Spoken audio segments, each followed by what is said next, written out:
ကချင်လွတ်မြောက်ရေးတပ်မတော်နဲ့တပ်ပေါင်းစုတွေဘက်ကလက်လွတ်ခဲ့ရတဲ့ခြေကုပ်နေရာတွေကိုတရက်ပြီးတရက်ပြန်လည်ထိန်းချုပ်လာနိုင်တာကိုတွေ့ရပါတယ်။ဂျမန်နေ့မနက်ပိုင်းမှာအာဏာကတည်ပြီးခြေကုပ်နေရာ၃ခုကိုအကြမ်းဖက်တပ်ဟာထပ်မံလက်လွတ်ခဲ့ရပြီဖြစ်ပါတယ်။ပြီးခဲ့တဲ့ရက်တုန်းကလည်းတာစီဘက်ကစခန်းနေရာတွေကိုရထားခဲ့ပါသေးတယ်။ဆိုတော့မြို့ရဲ့အရှေ့နဲ့အရှေ့မြောက်ဘက်ကနေပြန်လည်တိုက်စစ်ဆင်လာတဲ့အနေအထားကိုတွေ့ရပါတယ်။တခုထူးနေတာကဗမော်ဟာကနဦးတွေကစစ်အုပ်ချုပ်ရေးမကြေညာခဲ့တာကိုတွေ့ရပါတယ်။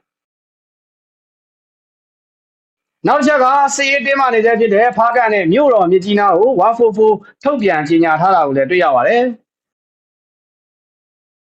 အကြမ်းဖက်တပ်ကြေညာလိုက်တဲ့အဆိုပါနှစ်မြို့ဟာဒေသခံတွေအဖို့ညဘက်ထပ်ပါဆိုရင်တော့မထွက်ရဲဘူးဖြစ်ပါတယ်။ဗမာမျိုးကိုလည်း144သာထုတ်ပြန်လာခဲ့မယ်ဆိုရင် KIA ကချင်လွတ်မြောက်ရေးတပ်မတော်နဲ့ပူးပေါင်းတပ်တွေဟာလုံရကန်ရကျက်သွားမယ်အနေအထားဖြစ်ပါတယ်144ထုတ်ပေမဲ့လည်း KIA ကချင်လွတ်မြောက်ရေးတပ်မတော်ဟာမလိုက်နာတဲ့အတွက်စစ်အုပ်ချုပ်ရေးထပ်ပြီးကြေညာ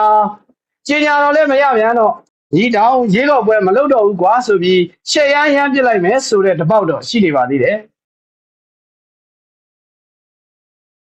ရှမ်းပြည်နယ်မြောက်ပိုင်းမိုးမိတ်မြို့ဟာအတန်းဖက်တပ်ကစစ်အုပ်ချုပ်ရေးကြေညာထားပြီးတရားမဝင်ရွေးကောက်ပွဲလည်းမပြုတ်လုံနိုင်ပါဘူးဆိုပြီးဝန်ခံထားပြီးဖြစ်ပါတယ်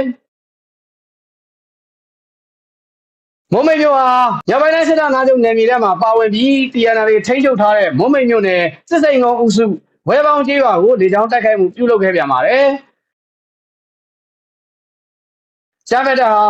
တီဘောကိုမြေပြင်စစ်ကြောင်းတွေတိုးတစ်ထက်တိုးကပ်နေသေးဖြစ်တယ်လို့ TNL ထိန်းချုပ်ထားရမြို့နယ်တွေကြီးကိုပဲလေကြောင်းကနေဒီဇိုင်းမတ်ဥတီတိုက်ခတ်နေတာကိုတွေ့ရပါတယ်။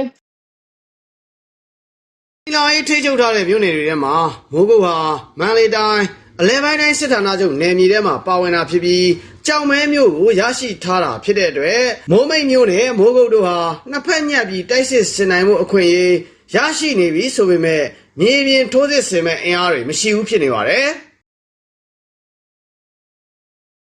စီဘောဘက်ကိုလာနေတဲ့စစ်ကြောင်းတွေရဲ့ရှေ့ပြေးတပ်တချို့ကတော့1500ဖြစ်တဲ့ဘော်ဂျိုဖျားဝင်းကျင်ကိုရောက်ရှိလာနေပြီလို့မှန်းဆရပါတယ်။မကွေးတိုင်းဗရန်တာနဲ့နိုင်ရီကန်စစ်မျက်နှာမှာတော့ထူးခြားဖြစ်စဉ်တချို့တွေ့လာရပါတယ်။